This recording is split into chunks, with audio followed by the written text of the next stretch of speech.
Hi guys, ലെഡ്ഗർ 54ൻ്റെ പുതിയൊരു വീട്ടിലേക്ക് സ്വാഗതം. അപ്പം നമ്മൾ വന്നിരിക്കുന്നത് എവിടെ വെച്ചാൽ ഓൺ ഡ്രൈവിലാണ്. ഇന്നോവ ചാകറുണ്ടോ ചോദിച്ചു കുറേ പേര് എനിക്ക് മെസ്സേജ് ചെയ്യുന്നത്. അങ്ങനെ കിട്ടിയ സ്ഥലമാണിത്. ഈ സ്ഥലം വരുന്നത് എടപ്പാൾ കാവിൽപ്പടിയാണ്. ഇഷ്ടംപോലെ ഇന്നോവയുടെ കളക്ഷൻസ് നമുക്ക് ഇവിടെ നിരത്തിയിട്ട് ഇങ്ങനെ കാണാൻ പറ്റും. പല മോഡലുണ്ട്, 18 ഉണ്ട്, 19 ഉണ്ട്, 15 ഉണ്ട്, പിന്നെ 2019 മോഡലടക്കം ഇവിടെ കൊടുക്കുന്നുണ്ട്. നമുക്ക് ഏതാണ് വേണ്ടത് സെലക്ട് ചെയ്യുക, എടുക്കുക, പോവുക. അമ്മാരുടെ അടിപൊളി കണ്ടീഷൻ വണ്ടികളാണ് ഇവിടെ കൊടുത്തിരിക്കുന്നത്. പിന്നെ അതേപോലെ അതിൻ്റെ ബഡ്ജറ്റുള്ള കാറുകളും ഉണ്ട്. കൊറോള, വെർണ അങ്ങനത്തെ വണ്ടികളൊക്കെ ഇവിടെ ഉണ്ട്. അപ്പോൾ ആദ്യത്തെ തന്നെ നമ്മൾ നോക്കുകയാണെങ്കിൽ തന്നെ നമുക്കൊരു നീറ്റ് കണ്ടീഷൻ ഇന്നോവ ക്രിസ്റ്റയാണ് വന്നിരിക്കുന്നത്. 2019 മോഡൽ 2.8G ഓട്ടോമാറ്റിക് ആണ് നമ്മൾ വണ്ടി വന്നിരിക്കുന്നത്. സൈഡ് നോക്കുകയാണെങ്കിൽ സ്ക്രാച്ചസോ കാര്യങ്ങളോ ഒന്നും തന്നെ കാണാനില്ല. അത്യാവശ്യം നീറ്റായിട്ടാണ് കീപ്പ് ചെയ്തിരിക്കുന്നത്. അപ്പോൾ നമുക്ക് ഇൻറ്റീരിയറിലേക്ക് ഒന്ന് പോയേക്കാം. ഇൻറ്റീരിയർ തുറക്കുമ്പോൾ തന്നെ കാണാം നീറ്റായിട്ടാണ് അവർ കീപ്പ് ചെയ്തിരിക്കുന്നത്. കുഴപ്പങ്ങളോ കാര്യങ്ങളോ ഒന്നുമില്ല. ഡെൻറ്റ്, സ്ക്രാച്ചസ് അങ്ങനത്തെ ഒന്നുമില്ല. സീറ്റ് കവറൊക്കെ നല്ല രീതിയിൽ തന്നെയാണ് അവർ നോക്കിയിരിക്കുന്നത്. അപ്പോൾ ഇനി ചോദിക്കുന്ന പ്രൈസ് പറയുമ്പോൾ 15 ലക്ഷമാണ്. നിങ്ങൾക്ക് ചോദിച്ചിട്ട് നെഗോഷ്യബിൾ ആക്കാവുന്ന കേസുള്ളൂ. NOC എടുത്ത് കേരളയ്ക്ക് രജിസ്റ്റർ ചെയ്തിട്ടേ വണ്ടി കൊടുക്കുകയുള്ളൂ. അടുത്തായിട്ട് നമുക്ക് വന്നിരിക്കുന്നത് 2.8G automatic 2017 model black colour Innova ക്രിസ്റ്റയാണ് നമുക്ക് വന്നിരിക്കുന്നത്. ഇതിൻ്റെ ഇപ്പോൾ ഇൻറ്റീരിയർ നമുക്ക് നോക്കുകയാണെങ്കിൽ തന്നെ നല്ല ക്ലീൻ നീറ്റ് ഇൻറ്റീരിയറാണ്. ഫസ്റ്റ് ഓണറാണ് വണ്ടി. 1,62,000 കിലോമീറ്റർ മാത്രമേ വണ്ടി ഓടിയിട്ടുള്ളൂ. വലിയ കാര്യങ്ങളൊന്നുമില്ല, കുഴപ്പങ്ങളൊന്നുമില്ല, നീറ്റാണ്. Asking rate 17,70. അടുത്തായിട്ട് വന്നിരിക്കുന്ന ഒരു വൈറ്റ് കളർ ഇന്നോവ ക്രിസ്റ്റയാണ്. ഓപ്ഷൻ വരുന്നത് GX ആണ്. സെക്കൻഡ് ഓണറാണ് വണ്ടി വരുന്നത്. 1,47,000 കിലോമീറ്ററാണ് ഓടിക്കുന്നത്. നീറ്റ് ആൻഡ് കണ്ടീഷൻ വണ്ടിയാണ്. സ്ക്രാച്ചസോ കാര്യങ്ങളൊന്നുമില്ല. പേൾ വൈറ്റ് ആണ് കളറ്. ഇതിൻ്റെ ഇൻറ്റീരിയേഴ്സിലേക്ക് നമുക്ക് എടുത്ത് നോക്കുകയാണെങ്കിൽ തന്നെ നല്ല വൃത്തിയുള്ള ഇൻറ്റീരിയേഴ്സാണ്. കുഴപ്പങ്ങളോ കാര്യങ്ങളോ ഒന്നുമില്ല. 14.5 ലക്ഷമാണ് വണ്ടിക്ക് ചോദിക്കുന്ന പ്രൈസ്. നിങ്ങൾക്ക് റേറ്റ് വണ്ടി കണ്ട് ഇഷ്ടപ്പെട്ടൊക്കെ അഡ്ജസ്റ്റ് ചെയ്യാവുന്ന കേസേ ഉള്ളൂ. നമുക്ക് പുറത്തേക്ക് നോക്കാം. അതിൻ്റെ ബാക്ക് സൈഡ് നോക്കുകയാണെങ്കിൽ തന്നെ നീറ്റ്, ഡെൻറ്റോ കാര്യങ്ങളൊന്നുമില്ല, ഒക്കെ പക്കാ നീറ്റാണ്. MH രജിസ്ട്രേഷനിലാണ് വണ്ടി വരുന്നത്. അടുത്തായിട്ട് വരുന്ന ഒരു ഇന്നോവ 2015 മോഡലാണ്. ഓപ്ഷൻ B ആണ് വണ്ടി വരുന്നത്. 1,70,000 കിലോമീറ്ററാണ് വന്നിരിക്കുന്നത്. കണ്ടില്ല, ഇവരെ പേപ്പറൊക്കെ ഇവിടെ തന്നെ വെച്ചിട്ടുണ്ട്. സെക്കൻഡ് ഓണറാണ് വണ്ടി വരുന്നത്. ഇതിൻ്റെ ഇൻറ്റീരിയർ നോക്കുകയാണെങ്കിൽ അത്യാവശ്യം നല്ലൊരു സീറ്റ് കവറൊക്കെ അവർ അടിച്ചിട്ടുണ്ട്.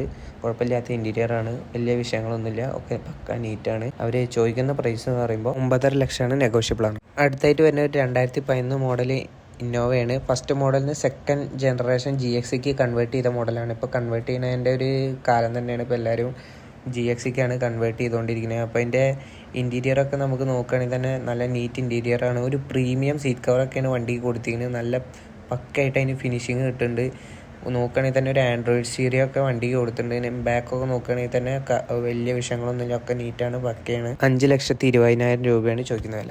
അടുത്തായിട്ട് വരുന്ന ഒരു 2010 മോഡൽ ഫോർച്യൂണറാണ്. 2 ലക്ഷം കിലോമീറ്ററാണ് വണ്ടി ഓടിക്കുന്നത്. 2005 മോഡലിലേക്ക് ഫേസ് ലിഫ്റ്റ് ചെയ്ത വണ്ടിയാണ് നമുക്ക് കാണാൻ സാധിക്കുന്നത്. അപ്പോൾ ഇൻറ്റീരിയർ തുറക്കുകയാണെങ്കിൽ തന്നെ അത്യാവശ്യം ക്ലീൻ ആൻഡ് നീറ്റ് ഇൻറ്റീരിയേഴ്സാണ്. സീറ്റ് കാര്യങ്ങളൊക്കെ നോക്കുകയാണെങ്കിൽ തന്നെ പക്കയാണ്, ക്ലീൻ ആയിട്ടാണ് നോക്കിയിരിക്കുന്നത്. കംപ്ലൈൻറ്റോ കാര്യങ്ങളോ ഒന്നുമില്ല. തേർഡ് ഓണർഷിപ്പിലാണ് വണ്ടി വരുന്നത്. നമുക്ക് പുറത്തുനിന്ന് ഇതിൻ്റെ ബാക്കിലോട്ട് പോയേക്കാം. ഇതിൻ്റെ ബാക്ക് നോക്കുകയാണെങ്കിൽ തന്നെ നല്ല അടിപൊളി ലുക്കാണ്. ഫേസ് ലിഫ്റ്റ് ശേഷം മാറിയിരിക്കുന്നത്. നല്ല കസ്റ്റം ടൈൽ ലാമ്പൊക്കെ വണ്ടിക്ക് കൊടുത്തിട്ടുണ്ട്.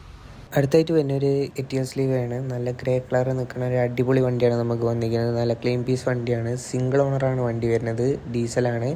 ഓപ്ഷൻ BD ആണ് വണ്ടി വരുന്നത്. 82,000 കിലോമീറ്റർ മാത്രമേ ഓടിയിട്ടുള്ളൂ. അപ്പോൾ നമുക്ക് ഇതിൻ്റെ ഇൻറ്റീരിയേഴ്സിലോട്ട് പോകാം. നോക്കുകയാണെങ്കിൽ തന്നെ സ്റ്റിയറിംഗ് കവർ, അടിപൊളി സ്റ്റിയറിംഗ് കവറും പിന്നെ ഒരു ആൻഡ്രോയിഡ് TVയും പിന്നെ സീറ്റ് കവറൊക്കെ നല്ല അടിപൊളിയായിട്ട് അടിച്ചിട്ടുണ്ട്. വേറെ കംപ്ലൈൻറ്റോ കാര്യങ്ങളോ ഒന്നുമില്ല. ഒരു സ്ക്രാച്ച് പോലും വണ്ടിയിൽ കാണാൻ കിട്ടില്ല. അങ്ങനെ നീറ്റായിട്ട് കൊണ്ടുവരുന്ന ഒരു വണ്ടിയാണ്. അപ്പോൾ ഇതിൻ്റെ ചോദിക്കുന്ന വില 6 ലക്ഷം രൂപയാണ്. നിങ്ങൾ ചോദിച്ചിട്ട് നിങ്ങൾക്ക് അഡ്ജസ്റ്റ് ചെയ്യാവുന്നതാണ്. അടുത്തായിട്ട് വന്നിരിക്കുന്ന ഒരു ലോ ബഡ്ജറ്റ് ഇയോൺ ആണ്. ഇതിൽ പറയുമ്പോൾ 4 ആൾക്കൊക്കെ പോകാനായിട്ട് ഈസിയാണ്. വലിയ റേറ്റ് ഒന്നും ഇല്ലാത്ത വണ്ടിയാണ്. 2 ലക്ഷമാണ് വണ്ടിക്ക് ചോദിക്കുന്ന പ്രൈസ്. ഇതിൻ്റെ ഇൻറ്റീരിയേഴ്സിലേക്ക് നോക്കുമ്പോൾ തന്നെ കാണാം വലിയ കുഴപ്പങ്ങളൊന്നും ഇല്ലാത്ത ഇൻറ്റീരിയേഴ്സാണ്. കുഴപ്പമില്ലാതെ നീറ്റായിട്ട് തന്നെ കൊണ്ടുവരുന്ന വണ്ടിയാണ്. കമ്പനി സ്റ്റീരിയോ ഒക്കെ വണ്ടിക്ക് വരുന്നുണ്ട്. കണ്ടില്ലേ, പുതിയൊരു ലെതർ കവറൊക്കെ അടിച്ചിട്ടുണ്ട്. സീറ്റ് കവറൊക്കെ കുഴപ്പമില്ലാത്ത രീതിയിൽ തന്നെയാണ്. സ്റ്റിയറിംഗ് കവർ അടിച്ചിട്ടുണ്ട്. ഡെൻറ്റോ കാര്യങ്ങളൊന്നുമില്ല, സ്ക്രാച്ച് ഒന്നുമില്ല. ആയിട്ട് വന്നിരിക്കുന്ന ഒരു 1,12,000 കിലോമീറ്റർ ഓടിയ ഒരു വെർണ 1.6 പെട്രോളാണ്. നല്ല നീറ്റ് ബോഡിയാണ് വണ്ടിക്ക് വന്നിരിക്കുന്നത്. സ്ക്രാച്ചസോ ഡെൻസോ കാര്യങ്ങളോ ഒന്നുമില്ല. നോക്കുകയാണെങ്കിൽ തന്നെ കാണാം ടയേഴ്സൊക്കെ ഒരു 80% ടയേഴ്സ് നമുക്ക് കാണുന്നുണ്ട്. ഇതിൻ്റെ ഇൻറ്റീരിയർക്ക് നോക്കുമ്പോൾ തന്നെ കാണാം നല്ല കുഴപ്പങ്ങളൊന്നും ഇല്ലാത്ത ഇൻറ്റീരിയേഴ്സാണ് വണ്ടിക്ക് കൊടുത്തിരിക്കുന്നത്. ഇതിൻ്റെ ചോദിക്കുന്ന റേറ്റ് പറയുമ്പോൾ 2,90,000 ആണ്. നിങ്ങൾക്ക് വണ്ടി അത്ര ഇഷ്ടപ്പെടുകയാണെങ്കിൽ ചോദിച്ചിട്ട് നല്ലൊരു പ്രൈസ് ഒരു ഡീലാക്കി തരുന്നതാണ്. അടുത്തായിട്ട് വരുന്ന നമ്മൾ ഗൾഫുകാരെ പ്രിയങ്കരനായ കൊറോള ആൾട്ടിസാണ്. 2012 മോഡലാണ് വരുന്നത്. ഡീസൽ ഓപ്ഷനാണ്. സെക്കൻഡ് ഓണറാണ് വണ്ടി വരുന്നത്. 1,74,000 കിലോമീറ്ററാണ് ഓടിക്കുന്നത്. നല്ല സീറ്റ് കവർ കൊടുത്തിട്ടുണ്ട്, നല്ല ആൻഡ്രോയിഡ് സിസ്റ്റം കൊടുത്തിട്ടുണ്ട്. പിന്നെ സീറ്റ് കവർ കാണുമ്പോൾ തന്നെ നല്ല കുഷനോടെയാണ് വണ്ടി അടിച്ചിരിക്കുന്നത്. വലിയ കുഴപ്പങ്ങളോ ഡെൻസോ കാര്യങ്ങളോ ഒന്നുമില്ല. എൻ്റെ ആസ്കിംഗ് പ്രൈസ് എന്ന് പറയുന്നത് 340. ആയിട്ട് 3 വണ്ടികളാണ് ഇവിടെ കിടക്കുന്നത്. അതിൽ ഒന്ന് വരുന്നതാണ് നമ്മളെ എറ്റിയോസ്. 2016 മോഡലാണ്. 1,17,000 കിലോമീറ്റർ മാത്രമേ വണ്ടി ഓടിയിട്ടുള്ളൂ. നല്ല നീറ്റ് വണ്ടിയാണ്. ഇൻറ്റീരിയേഴ്സ് നോക്കുകയാണെങ്കിൽ തന്നെ സീറ്റ് കവർ ഒക്കെ പക്ക നീറ്റാണ്.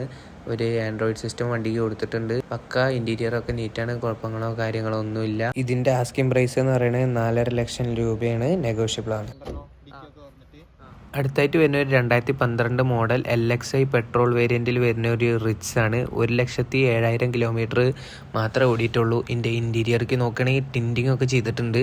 നല്ല നീറ്റ് ഇൻറ്റീരിയേഴ്സാണ്. നല്ല സെറ്റ് സീറ്റ് കവറാണ് വണ്ടിക്ക് കൊടുത്തിരിക്കുന്നത്.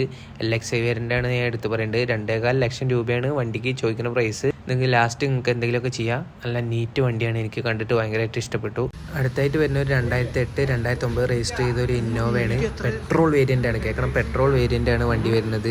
ഈ കേരളത്തിൽ തന്നെ ആകെ കുറച്ച് വണ്ടികളുള്ളൂ. അതിൽ ഒരെണ്ണം നമ്മളെ കയ്യിലുണ്ട്. വളരെ റെയറാണ്, വണ്ടി കിട്ടാൻ ഭയങ്കര പാടുമാണ്. അതുകൊണ്ട് തന്നെ എൻ്റെ ഇൻറ്റീരിയേഴ്സൊക്കെ പക്ക നീറ്റാണ്. അലോയിലൊക്കെ ആഡ് ചെയ്തിട്ടുണ്ട്. തേർഡ് ഓണറാണ് വണ്ടി വരുന്നത്. അടുത്തായിട്ട് വരുന്നൊരു ഇന്നോവ VX വേരിയൻ്റാണ്. 2015 ആണ്. സെക്കൻഡ് ഓണറിലാണ് വണ്ടി വരുന്നത്. എൻ്റെ കിലോമീറ്റർ പറയുമ്പോൾ 1,55,000 ആണ്. ഇൻറ്റീരിയേഴ്സൊക്കെ ക്ലീൻ ആൻഡ് നീറ്റാണ്. 9,50,000 രൂപയാണ് ചോദിക്കുന്ന പ്രൈസ്. നെഗോഷ്യബിൾ. അപ്പോൾ സ്ഥലത്തിൻ്റെ ലൊക്കേഷൻ വരുന്നത് കാവിൽപ്പടി എടപ്പാളാണ്. ഗൂഗിൾ മാപ്സിൽ അടിച്ചാൽ കിട്ടുന്നതാണ്. അപ്പോൾ വീഡിയോ ഇഷ്ടപ്പെട്ടെന്ന് വിചാരിക്കുന്നു. ലൈക്ക് ചെയ്യുക, ഷെയർ ചെയ്യുക, സബ്സ്ക്രൈബ് ചെയ്യുക. പുതിയൊരു വീഡിയോ ആയിട്ട് വരുന്നവരേക്കും ബൈ.